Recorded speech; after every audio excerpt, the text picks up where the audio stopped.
Could you imagine if at the end, the whole reason for this flashback started because of something Victor was telling at their wedding? I would jump off a bridge in happiness if that happened. Because we know Victor ends up happy at the end of Yuri on Ice, I feel like they might make Ice Adolescence super fucking sad. What's up guys, it's Victor today, and I want to talk about the Ice Adolescence expectations. So far, all we've seen in the 2 little teaser trailers we've got have been Victor, and Victor by himself. I really hope Yuri is in this. I mean, as a kid, I would love to see Yuri's parallel skating life alongside Victor's, with him like 3 or 4 years younger, but the Victuri shipper in me needs a shot of the 2 of them together, where it's like at the end and they're on the couch together and they're holding hands and they're reminiscing this whole time, and it just confirms all the theories that like they're living together in St. Petersburg at the end of the first season. I want that so bad. The wedding, there is official art of them like in tuxedos and stuff. Oh man, I don't know what to believe. I don't know what to actually get hyped up for, but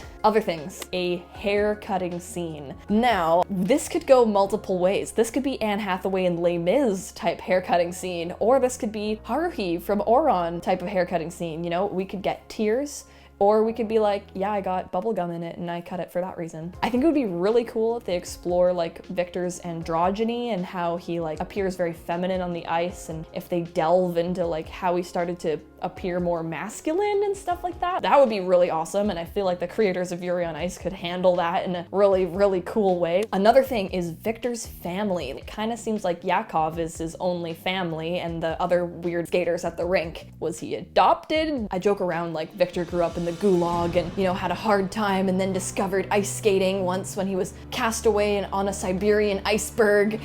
But like, what's the story? How did he get into skating, and was his family involved? Like, what's his home life like? I really want to know what's he like as a skater while he's actually trying. Like, we see him as a coach when he doesn't really have to try anymore. Like, I want to see him while he's like striving, because we see him at his most sad. We see him at his most depressed when he doesn't even want to really skate anymore. And what's Victor going to be like while he's still in love with skating? I'm both excited and scared, because what if it's good and what if it's so sad? Another thing, he got Macachine. Like, how did that come to be? Was it like found a stray puppy on the side of the road type deal? I have this little headcanon of like, what if he's going through a really hard time and Yakov like gets him a little puppy or something? Like, could you imagine? Or, you know, it could also be like he got the puppy against Yakov's wishes.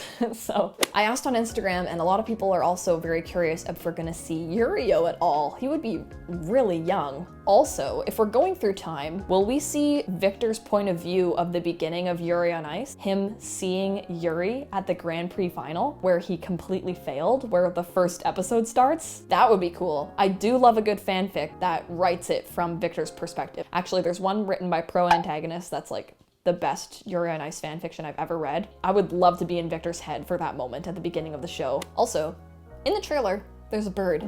Is that a metaphor? What's the bird for? I want to know about the bird. Also, the start of Victor and Chris's friendship. I would love to see what they were like when they were younger. Like, considering they're as immature as they are now when Victor's 27, like how immature would they be when they're actually immature? Like, oh my goodness. I actually didn't think about that. I feel like anything could happen. I'm really, really, really excited to see Victor's like success, knowing that he got to the peak he did in Yuri on Ice and like the plateau of his happiness. And it's gonna be awesome at first because he's gonna freaking win the Olympics when he's 17 and stuff like that. But we're also gonna see the downfall of him not having any love and not having a life. And it's gonna be freaking sad, and I'm super excited. Honestly, I love Kubo and Yamamoto so much. Each episode has so much meaning in it. So I really understand why they're taking so much time to make this movie, and I am so confident that it's gonna be freaking awesome. But at the end of the day, no matter what, even just getting a frame more of Victor will make me happy. If you guys agree, be sure to subscribe, click the like button down below, and please comment. I love the community. I love hearing what you guys think. If you want to keep this discussion going, bring it to the comments. All right, I'll see you guys next time. Bye. I literally told my friends that if I get in a car accident and I have my one dying wish, that it would be to get an early screening of Ice Adolescence. Oh, my boy. My boy. My boy.